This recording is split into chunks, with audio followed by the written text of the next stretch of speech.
glorious. No, I won't give in till I'm victorious.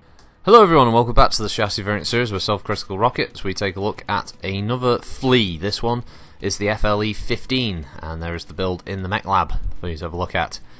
Again, most of these Fleas have had changes with regards to engine size or engine type from standards to XLs or light fusion to give me enough weight to add a little bit extra armor and heat sinks as necessary, because those switches require you to go to, I think, a minimum of 6 or 4, 5 or 6 heat sinks extra before the build is considered to be legal in MWO's workings. So yeah, this match just started because the footage went a bit awry, and luckily it recorded the rest of the match. This is very close to the beginning. Like the fighting's only just started, so it wasn't that bad, luckily.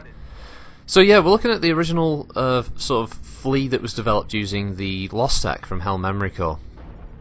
Because Wolf's Dragoons were one of the more prolific users of the Flea, despite the fact that it hadn't actually been seen for a long time in the Innisphere, the Wolf's Dragoons kind of screwed up there by bringing a load of tech that they thought the Innisphere would still have and didn't. The Earthworks Incorporated company were the ones who were making Fleas for them, and one of the things they did once the Hell Memory Core came about was they started to develop a new tech version for the Wolf's Dragoons, and specifically for them. It wasn't until I think it was the early 3050s when the Capellans started to build this type of the Flea exclusively for them, their house military as well, after a Maskarovka raid, which allowed them to obtain the plans, although I think the raid actually occurred earlier. I don't know why the Capellans took so long to get it up and running. I guess the priority really wasn't that big a deal for them in the end. Who knows? So yeah, this is probably the default version. This is the one that comes with your pack if you buy it for $15. It has 2 medium pulse lasers, and a flamer, and 2 small lasers. I'd like to point out that the small lasers are rear-mounted normally, and so most of its firepower just comes from its pulse lasers, and its main asset is its speed, obviously, because it's really the only way to get out. It's a pretty interesting little light because it's a mask-equipped version. That's one of the other Lost Tech pieces that was incorporated into this design, and I think I forgot to use it, or I may have removed it, one of the two. I tend not to use mask very often, and when I do have it I always forget, and there's always people in chat or on streams always telling me, "Yeah, use your mask!" And to be honest, I find mask to be more of a fucking detriment than a benefit to me. So yeah, I tend to just ignore it, frankly. So this is one of my favourite maps as well, Caustic Valley. Yay! It's my all-time favourite map in the game, and it was nice to finally get a drop on the old Flea in this one. And just to point out, this FLE-17 is the best Flea for energy. It has 7 hardpoints. Despite the fact it only has 5 energy weapons, PGI decided to bump it up by 2. So if you want to go crazy with some small pulse builds or something like that, you go for it, little man. It's got energy hardpoints that spreads right across it, torsos, arms, and CT. So you can take a couple of hits, which, trust me, it'll only be a couple before bits start falling off the mech, and you can still keep fighting. Overall, this build was actually really heat efficient, especially on a hot map like Caustic. It's a lot of fun. I was going a little over 100 max speed, so I had a pretty decent capability to back out of trouble when it happened. I kept the flamer, because flamers are great. I love using flamers. So few mechs use them.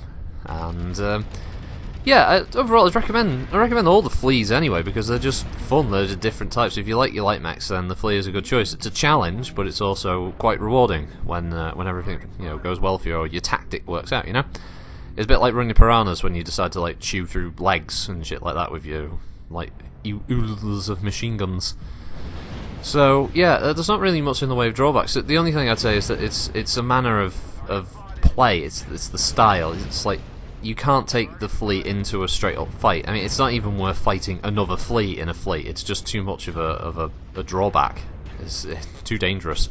It's a mech that works purely based around a pack mentality, or if you've gone wide to flank or harass, or you run into the middle of a furball, like once the assaults and all that are all fighting, you get largely ignored. That's your best time to be a Flea pilot. Even scouting, I wouldn't recommend scouting unless it's the ECM Capellan version. I think the 20. Don't scout with this thing. It's really not worth it. You'll die instantly. Yeah, I had a horrible match where I was ahead with a couple of the light mechs, and we just got jumped. We got jumped by a raven and an Arctic wolf and an Arctic cheetah, and that was it. It was fucked because the Arctic wolf just had streaks, and the streak 2s. That's all you need. Streak 2s. If you want to kill fleas, run around with that. Assassin with streak 2s. Varg, you know what I'm talking about. So yeah, just use that. Fleas die very quickly. That's pretty much the end of this round. The last guy was hiding, and then I think he tried to cap our base, and we just capped it out. So, thanks everyone for watching. Have a good week. I know there's a few people in an office who make a game in Canada about mechs or something who watch these. So yeah, you have a good one, everybody, and I'll see you next time. Bye.